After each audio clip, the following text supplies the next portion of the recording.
All right, we're proud to have with us tonight Georgia's own Sister Sandoz. How you doing, guys? All right, guys. Who? Yeah. Oh, Right on, right on. So, why don't we start off with what everybody does in the band? Like, you know, who plays guitar, who plays drums, so that way our viewers can know who Sister Sandoz is. Gotcha. This is Russ, and he's our guitarist. We call him the bus driver.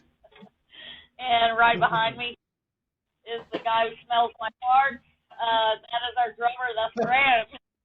He gets to see the ass. and yeah. this is over here. Scott plays bass.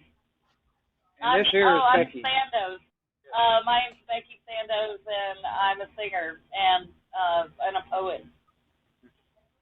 Awesome, awesome, awesome. So, are you guys? You guys are from Georgia. There's something something about that I read in a bio, and that something that John said. John said, "Are you guys based out of Macon or Atlanta?" We're all from different cities. I'm from Macon, and we Oh, mostly play in the Macon area. We play a lot in Macon, We do Atlanta too. and we do a lot of Atlanta too. We do a lot of Pensacola too. But Scott here, I actually stole Scott from his own band. Scott used to be with Subversive Overdrive out of Valdosta. He was the lead guy, and he wanted to join us, and we welcomed him with open arms. He's an amazing bass player, but he's out of Valdosta, which is about, 2.5 hours Yeah, something like two from and a half hours. from Macon. I do it every Grant Grant's from Hawkinsville, which is about an hour south of Macon, and Russ over here is from Warner Robins, where Robins Air Force Base is, which is about 25 minutes Yeah. from me in Macon. So I'm the northmost. These guys are all Southerners. Well, I'm actually Yeah, I'm he from hates it. Detroit, but the Being military called brought me Southern. here. I'm from Virginia, so ah. Wow. Well, thank you for your service. Appreciate it. Thank you. No Yes, problem. sir. So, being that y'all are like from different places in Atlanta, so how did you guys come together? ooh. Russ and I have a partnership. We've been together since 2013. since 2013.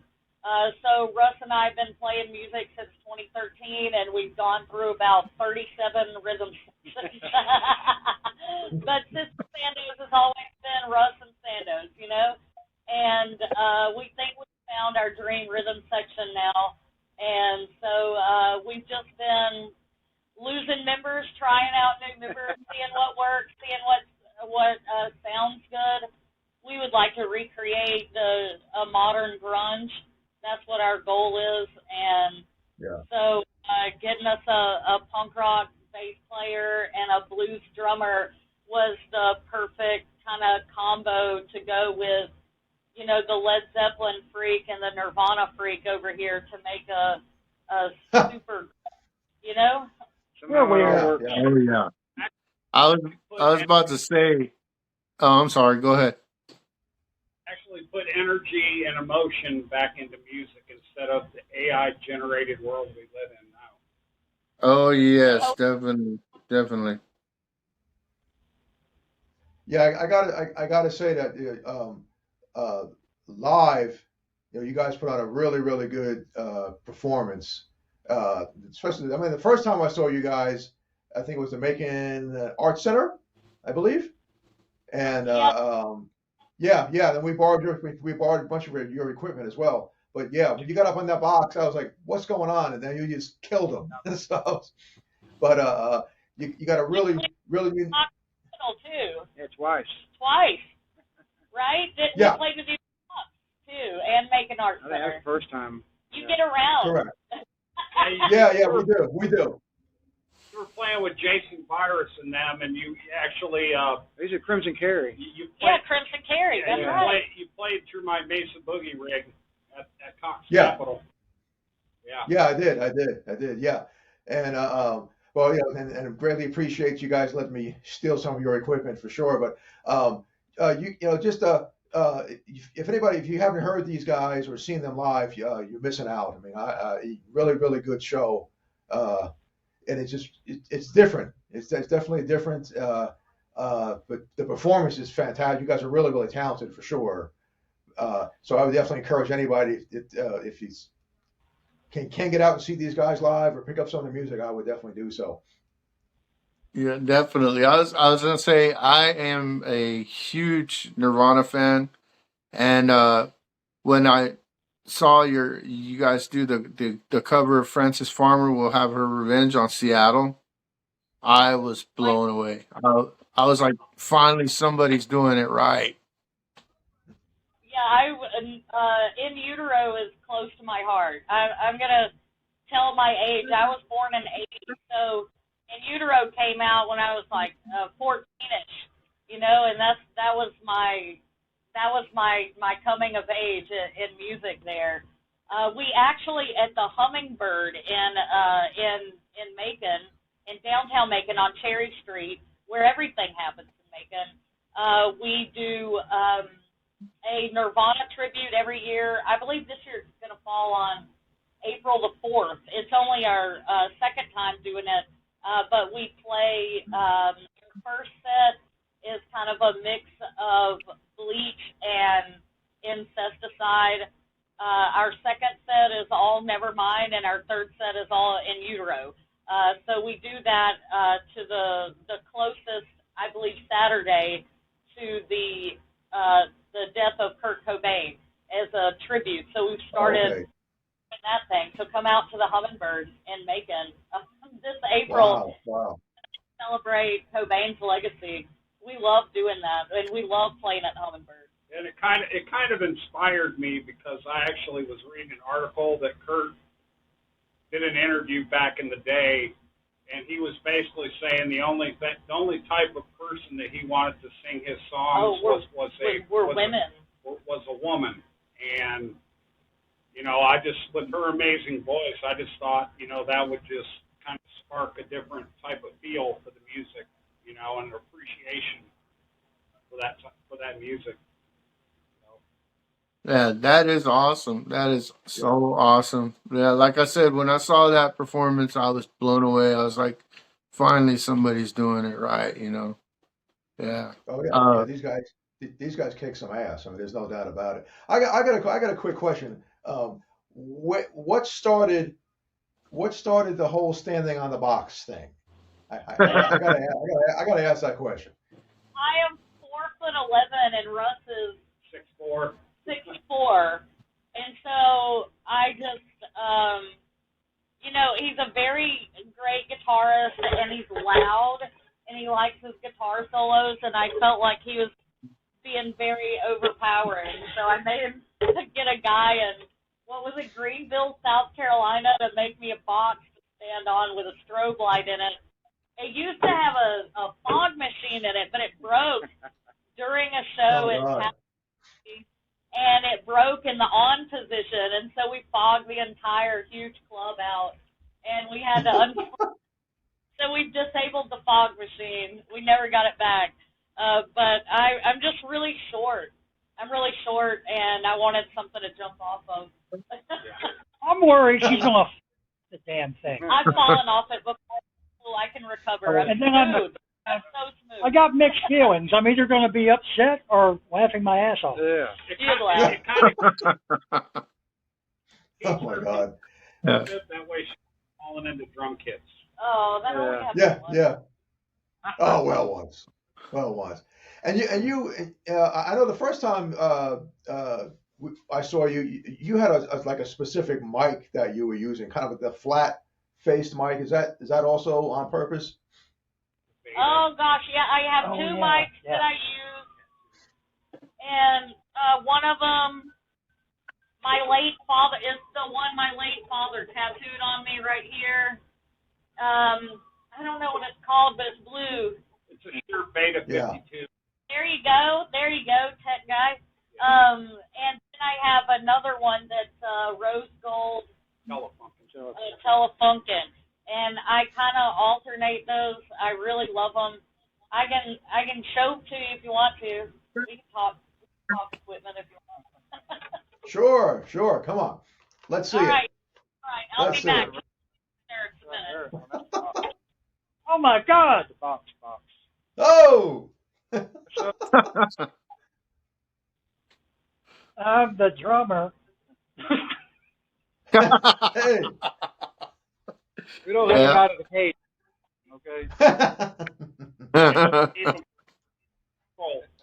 There she is. It's amazing. It's amazing how far all of you travel to put this together. I mean, that takes a lot of dedication. Oh, to definitely. do that, Yeah, I mean, Dude, I love driving. And when he drives, I read him classic literature from the passenger seat until he makes me stop. We did the Grapes of Wrath last time. I Please, read no more. this guy the Grapes of Wrath aloud on the way to and from, was that Asheville or Pensacola? So this is the rose gold Telefunken, and this is what you want to scream into. This is very Kurt Cobain, and Yeah. this is other one. This is very Beth Gibbons. If you want to do the Portishead, That's the one. Yeah. Yeah. So a lot of times, if we're doing something really intimate, I'll go with this. And if we're playing in like a bigger club, then I want to, go with something like this. This has a lot less technical difficulties than this, but this will record every breath I take, right? So it sounds more sensual. Very Beth Gibbons. Right. On the apple right here, Yeah. That's awesome. Oh my God. Yeah. Well, Yeah. That's. Since we're talking a little bit of gear, curious to see if the other guys, do y'all have like a favorite guitar or favorite set of drum heads or a favorite bass that y'all have, like equipment wise, that let you got to play it on stage, you got to use it on stage, like a favorite piece. Here you go. All right. I'm going to show you my guitar stuff. How's that? Sounds That good. sounds good. Come. Now, I'm an old school Jimmy Page Led Zeppelin freak. So all I do is play Les Pauls. Oh wow! You got the black and it's the black and gray. No, it's got another one. It's a Les Paul custom. Yeah. And I don't know if you can see the truss rod cover, but I had Becky's son's name etched into the truss rod cover after he Oh, passed wow. away. So Yeah. Sorry, I love hear about Les that. Paul- love Les Pauls, and I'm a Mesa Boogie amp guy. So I love Mesa Boogie, amp. yeah, Mesa Crunch Berries, yep, Mesa Boogie. Yeah. Got it. All right. I'm a Mesa man too. I got the Mesa bass rig over there. See that? Okay. Cool. Oh, sweet. I like ESP basses, EMG pickups, man. The passive pickups. That's my sound. And Grant here, Awesome. he's always messing with his drum kit here. That and stuff. Yeah, it's an occupational hazard. I keep changing drums. Occupational hazard. Yeah, that rack changes every day. I know. It does. But That rack changes everything. I use Oh, D my drum, God. drum shells, and Evans heads. Okay. Yeah, Evans are real good. Yeah. I recently bought a drum kit, and the reason that I got it was the kit itself was relatively cheap, but it came with like cymbals and all. But the thing that impressed me about it was that it actually came with Evan heads. So I was like, Yeah. yeah, I'll get that one. So, Well, but and I what you do do have say? I do have a bass, a Squire bass that's a precision. Let me grab it real quick.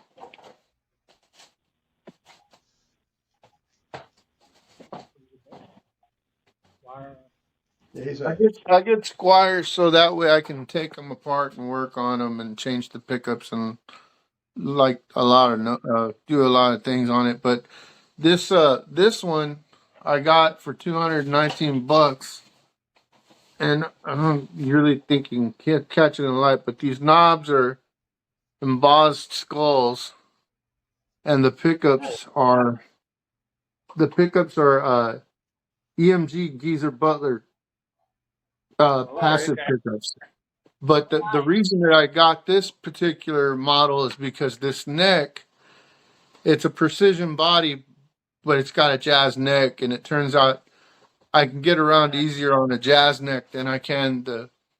I mean, I can still play a regular precision, yeah, but I get around a little bit easier with the jazz neck, and that's kind of like a custom job without paying the yeah, extra a custom $400 for a price. jazz neck. Yeah. So yeah, That's always the yeah. great thing about products is you can customize them and modify them and add different Oh yeah. necks. Oh yeah, That's what definitely. I did with the Jaguars. Yeah, we have a custom Jag stang too. It's just it happens to be at my house. We have a rose gold Jag stang. My late husband was a luthier, and he made a lot of stringed instruments. He didn't just do guitars. He did cellos and violins and the Wow, work. Oh wow. that's pretty cool. I retained a few of his guitar necks, and Russ handed them over to Mr. Bowles. Yep. Danny Bowles, right? Is that his name? Danny Bowles remade the guitars into. We got the rose gold Jag stang with my late husband's signature in what is it, abalone? Yeah. Yeah, in abalone on the neck, and then what did we do with the other one? A Jag stang is basically what Kurt Cobain was designing with Fender before The right Jaguar when he and the passed away. Mustang. Yeah. It's half Oh Jaguar wow. Okay. That's a, together. if you what is the name of the book that they published with Kurt Cobain's notebooks? You gave it to me for Hanukkah. Kurt Cobain's journals. Yeah, it was Kurt, the journals, yeah, Kurt and Cobain's journals. there are all of his hand drawn plans, all of his drawn plans for the Jag stang are in that, and we went by that and made one. That's cool. Oh That's wow. cool. Yeah, I remember when that was well, it was gonna come out, and they were making them. Uh, he wanted them in two different colors, and one of them was I guess they call it aqua green, and it had the heart shaped. The fret markers were heart shaped inlays, from what I And remember. that's in a song. I'll take all the blame. Aqua Aqua Seafoam. sea from shame. Yeah, Yeah. Yeah. yeah, yeah. Yeah, I remember all that pretty well. I was 16 years old when In Utero came out. I was telling John that that album spoke to me on so many levels at that age. I bought, as a matter of fact, I bought In Utero when the day it came out, and I was like doing chores around the house, mowed the yard, uh, did this and that just to get it was on sale. I bought it on cassette. They had it on sale for $7.99. So I was running around cleaning the house and mowing the yard, and just so I could get a 10 spot from my mom to go run down to the mall You go, real quick you go and buy shopping. that album.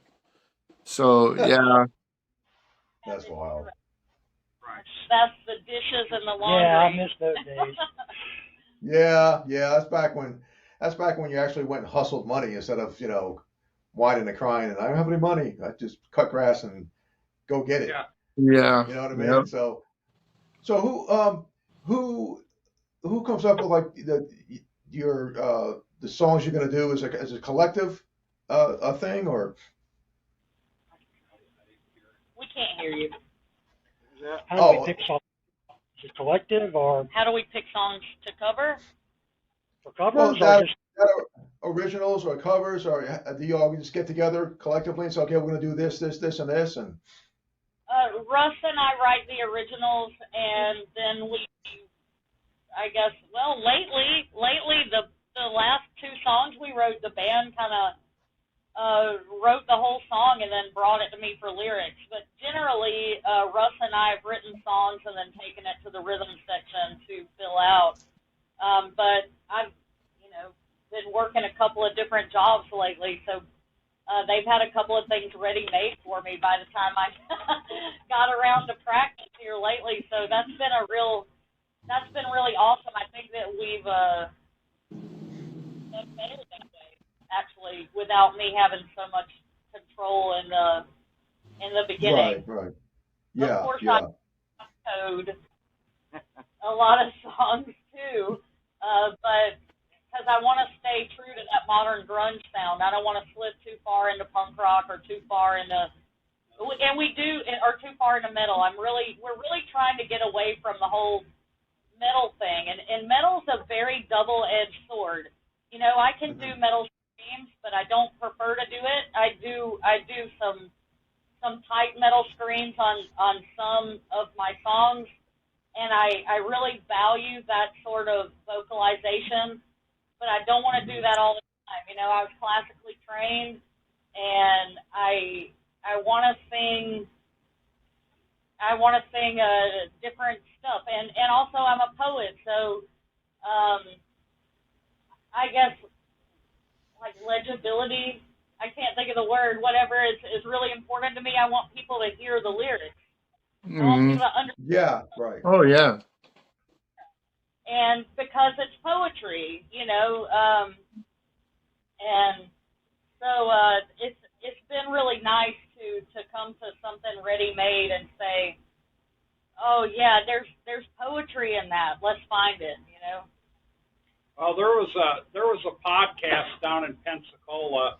I mean, we weren't actually. It wasn't like a podcast we were on, but they discussed us and our music behind our back. And yeah, they were basically talking about our music behind our back, basically. It was all good. Yeah I loved what they had to say because they basically said that we were what they heard from our music was kind of like Tori Amos meets Tool with a little bit of bad. And that's kind of what we are, really. Yeah. yeah, we're trying to protect her voice these days. But but let me tell you something. If playing like Metal Fest is good, and we love all the people, and we love all the music that comes out, we've taped our music, record our music videos at Metal Fest and all that. But once you get associated with the whole metal genre, then when you start applying to places in Nashville, Asheville, Birmingham, when you start leaving home, then they start saying, oh, we don't really book metal. So you don't want, pigeonholed. like, you want to, it's a really tight line to walk where you want to play these shows, but you don't want the reputation of being a metal band if you're not, because we kind of sound like pussies at metal shows, like we're the girl singer that only screams on 3 songs. We do not. But also our music is alternative, and if we get this, so when we try to play alternative clubs, they're like, "Oh, you were on the Metal Fest, and we don't play screamo here, right?" So we found ourselves losing more business being associated with the metal scene than we got. So we're really trying to push the we're not screamo. We're not heavy metal. We respect heavy metal, and we have some heavy metal elements in our We're closer music. to hard rock. But we really. don't want that label. Yeah, that's what You I can't get shows like that. We're like And it's not who we are. we're like also. grunge and hard rock, We're grunge. basically. Well, when we first kind of started forming this project, I mean, kind of one of my outlooks was basically I didn't want to be able to say no to any show. Exactly. So if it was an alternative Play it. Nirvana show, then we could play it.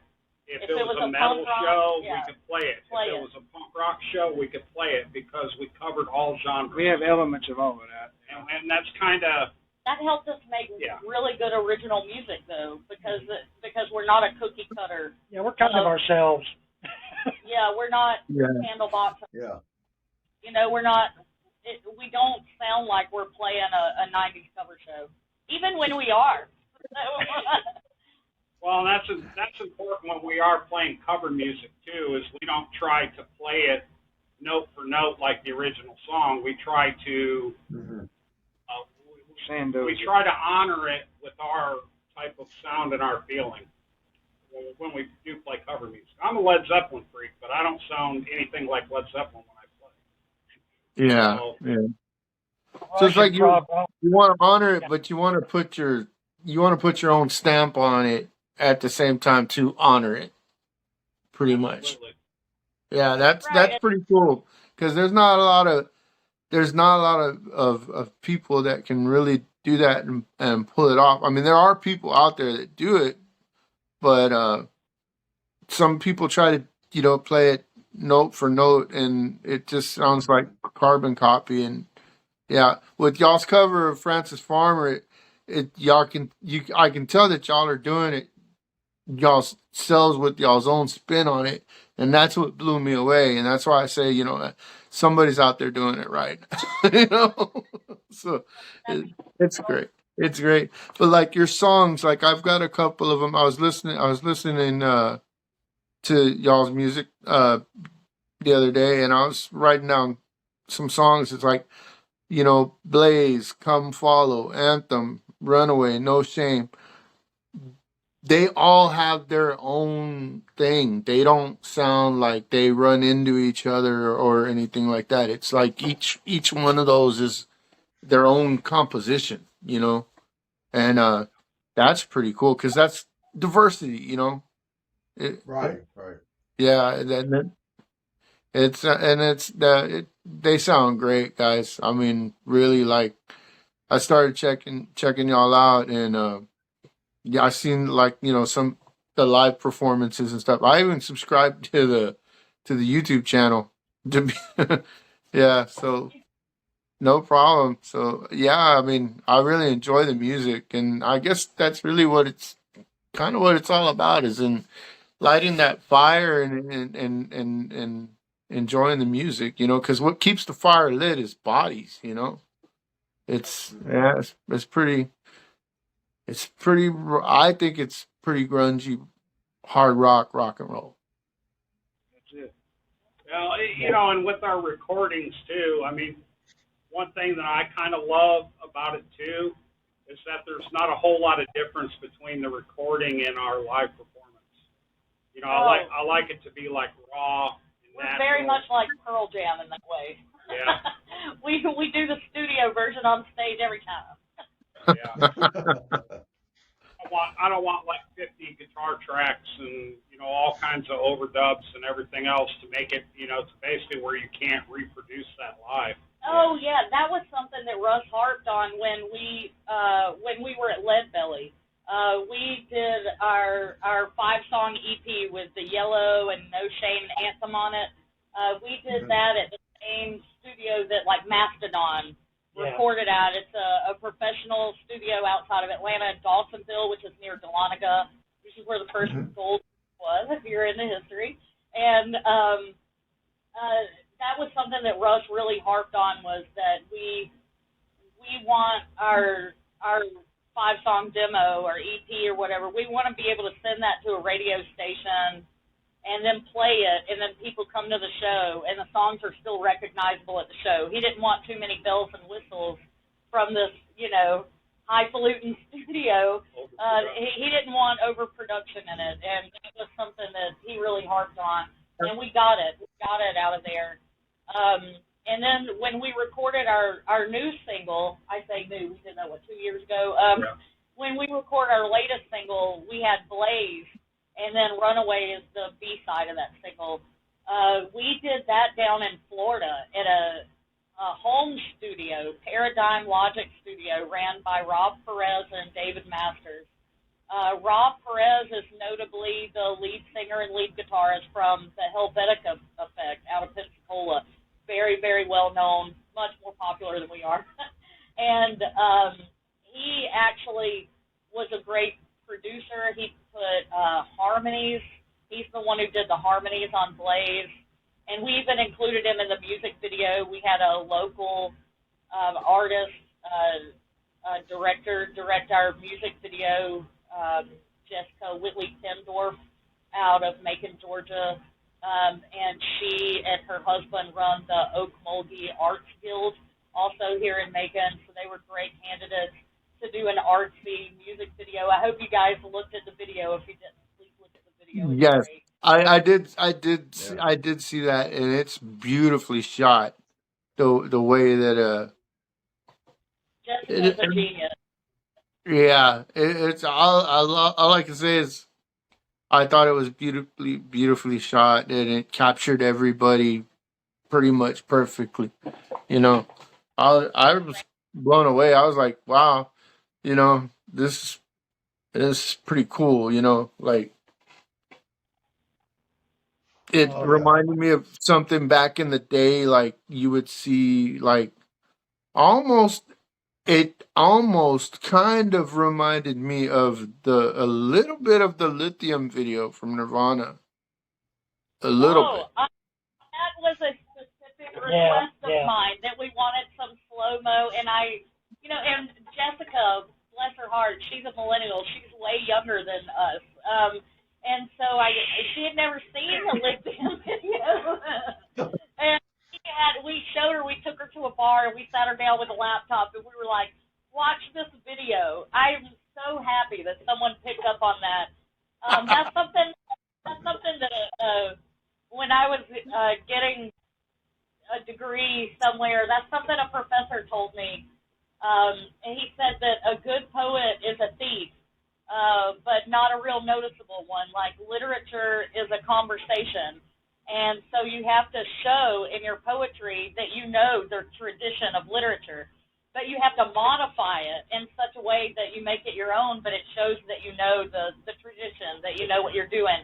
And so that's what we were trying to do. We wanted to speak to the grunge that we grew up with, but modify it so much, but still make it recognizable. So I'm super happy to get that feedback that we succeeded in that very thing that we were trying to do there. That really touches my heart. Thank you.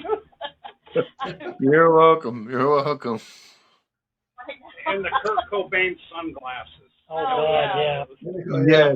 Yes. That was another thing. The sunglasses. I think my cousin has a poster of Nirvana where he's wearing those. It's got Dave on one side, Chris on the other, and in the middle, Kurt's wearing those glasses. Yeah. Where we imitated that poster. Yeah. Our last Nirvana tribute show at the Hummingbird, we did 2 posters. One was in the back of the Hummingbird, they have wings painted on a brick wall like a lot of bars do, and we did the In Utero angel. We redid like the cover of In Utero, and our alternate flyer for that was a sepia instead of black and white. It was a sepia of the trio. But Russ was like a second head above me. But I was because we're a 4.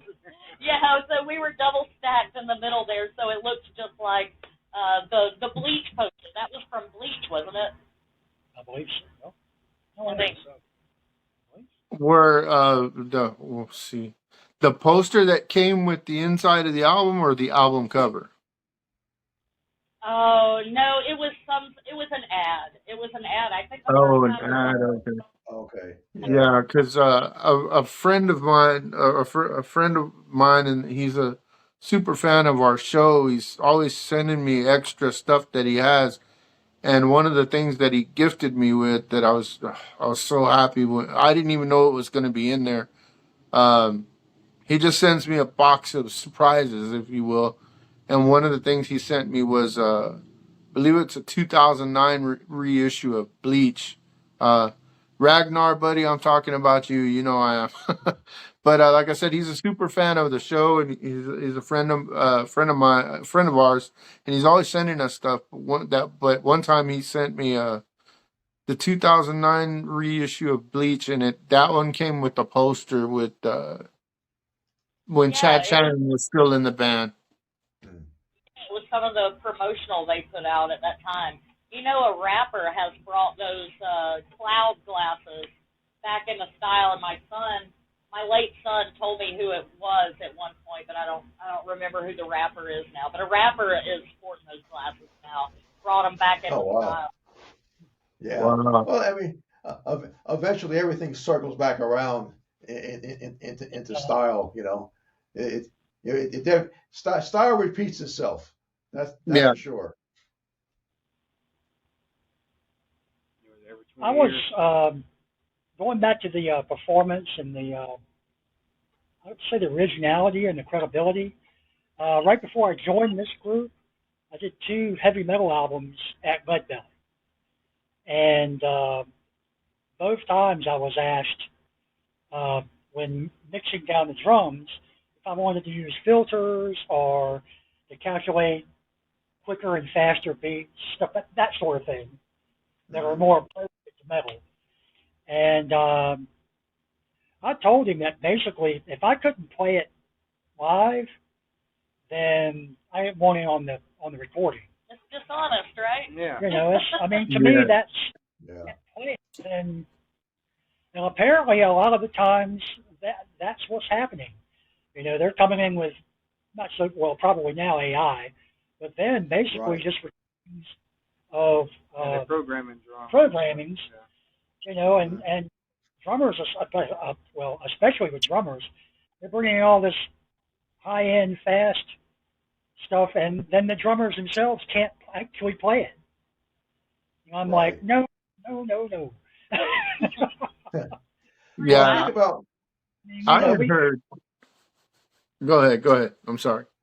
uh, uh, uh, you know, we try to keep everything realistic. If yeah, we're going to yeah, play it in the future, if we do some electronic stuff or anything like that, it's going to be played by us. It's not going to be, you know, piped in or, well, if I can help it, looped, anything like that. You know, because yeah. that's not what we're about. Right.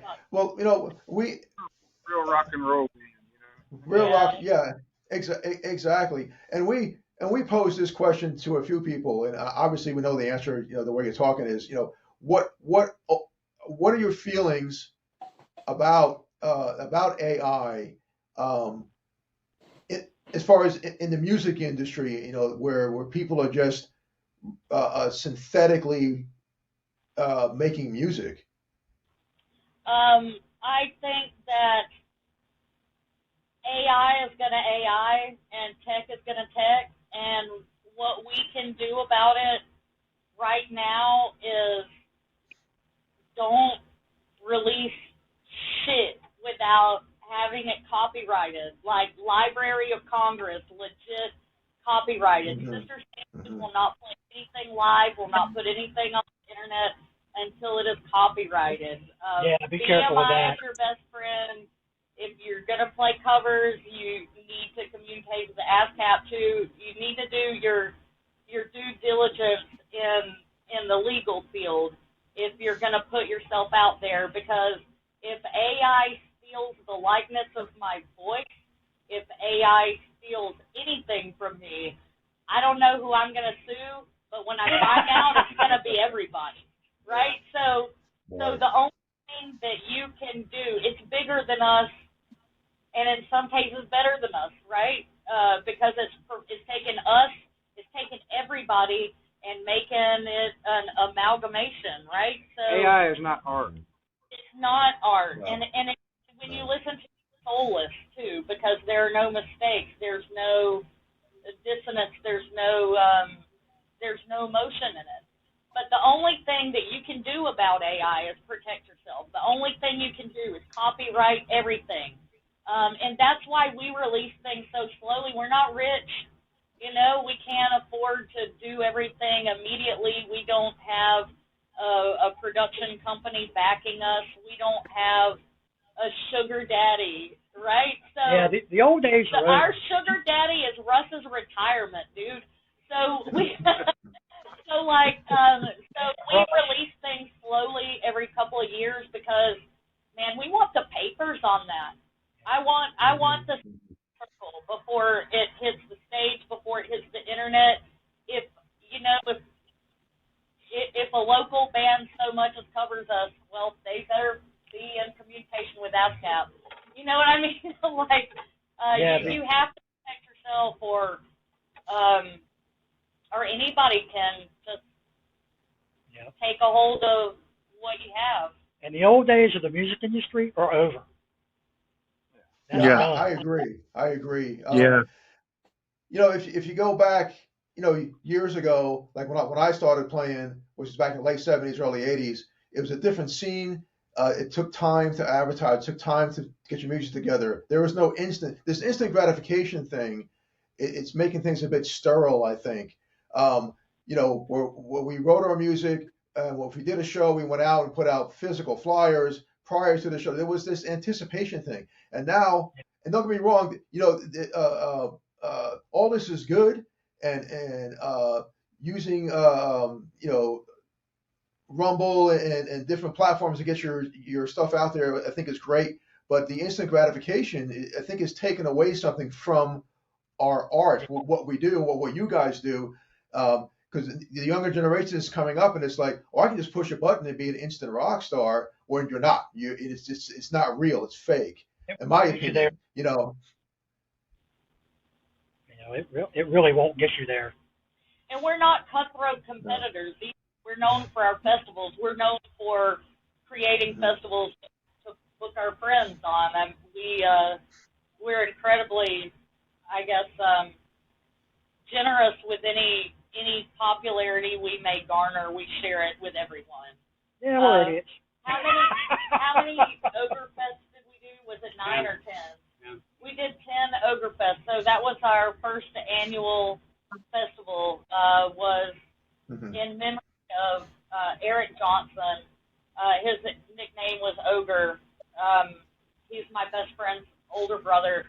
Died from diabetic complications. So we wanted to do something in Ogre's name, but we couldn't afford to really pay to make a festival.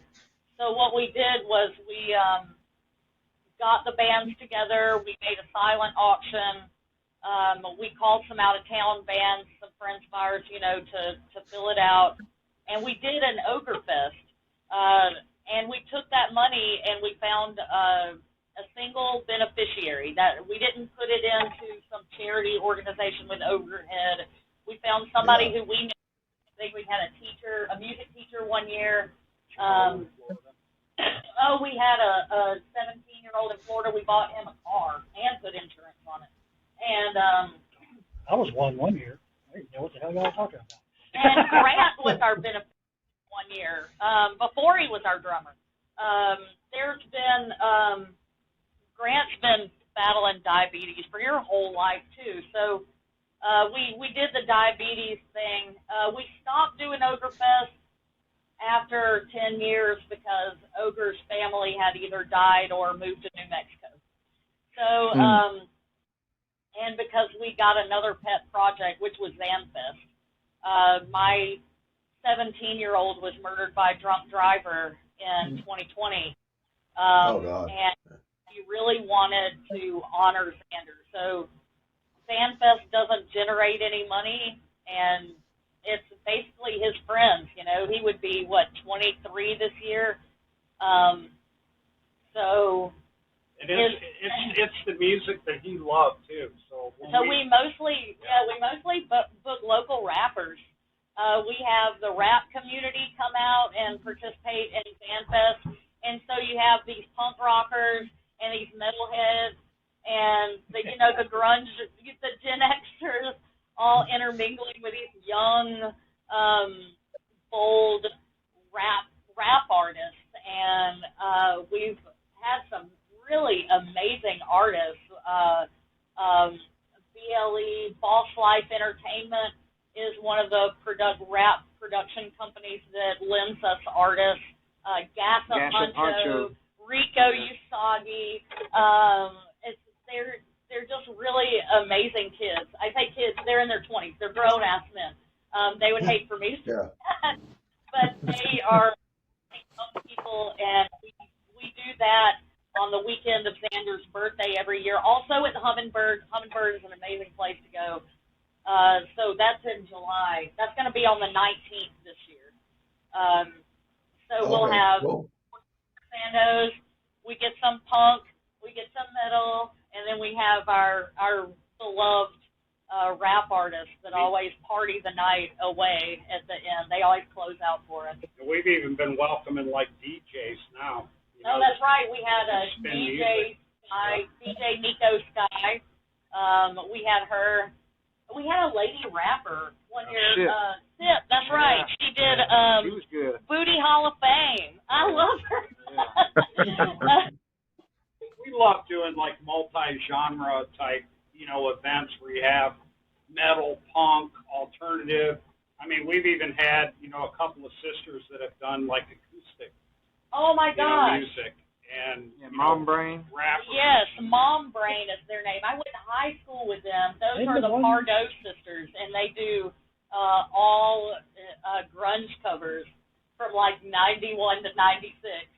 And they're a duet. And she, one plays a cajon, and the other plays the guitar. Mom Brain is their name. You got to check them out. They're amazing. Oh, wow, yeah. Yeah, I'll have to pull that up. Sisters doing the thing together. I love it. Wow. That's So awesome.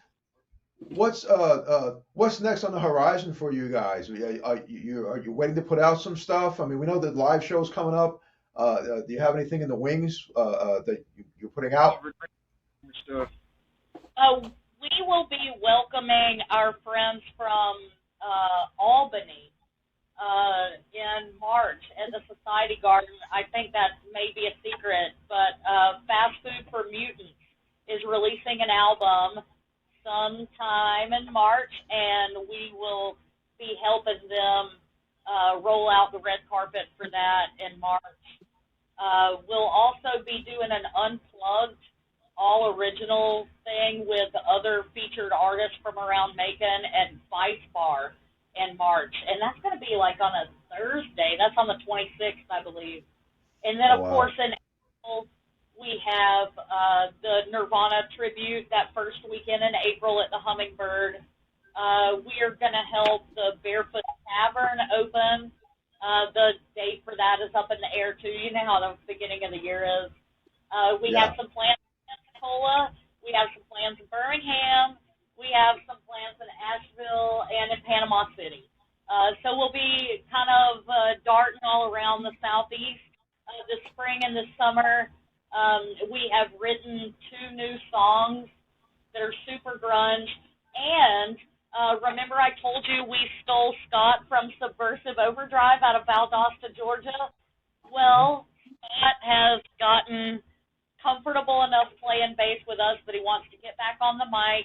And Scott and I have done a collaboration of a Subversive Overdrive song, Out of Time. We are going to re-record Out of Time, which has already been recorded on the Subversive Overdrive CD. And we're going to go ahead and record those other 2 songs. We're definitely going to record again in Crestview, Florida at Paradigm Logic with Rob Krez again. And our mix and master is done by Jeremy Vignolo out of Niceville, Florida. He's a genius behind that little computer thing. Those are our plans. We don't have set dates on a lot of things except for Nirvana and Zanfest. But Nirvana and Zanfest are great shows. are our two favorites. So what do you? So you don't have anything set in stone for going down to Birmingham? Not set in stone, but we're looking at black market. Okay.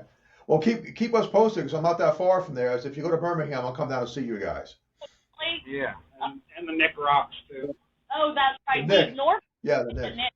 Normally play at the Nick. We Okay. had a show booked at Black Market, but I got strep throat that same week, and we had to we cancel that because I'm allergic to what's that comes in a Z-Pack, erythromycin. So when I get a sinus Serious infection or something, I just have to take penicillin for a month. So we had to Oh, wow. cancel out on that because I couldn't get better in time because of my allergies. So we're trying to rebook that right now at Black Market, and definitely we're going to get back in the Nick because Okay. I love the Nick. That's our favorite American flag behind that stage. Yeah, we got invited down to Panama City. It was actually from the city.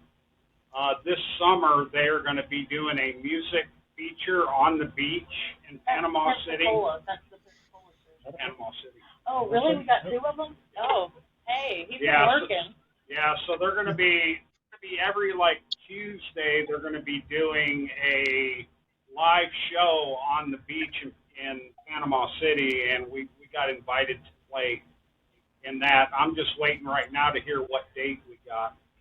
Oh, yeah, and the same as with Pensacola. Like it was one of those put your name in the hat, we'll watch your video. Like we've been accepted, but we haven't been given the date yet.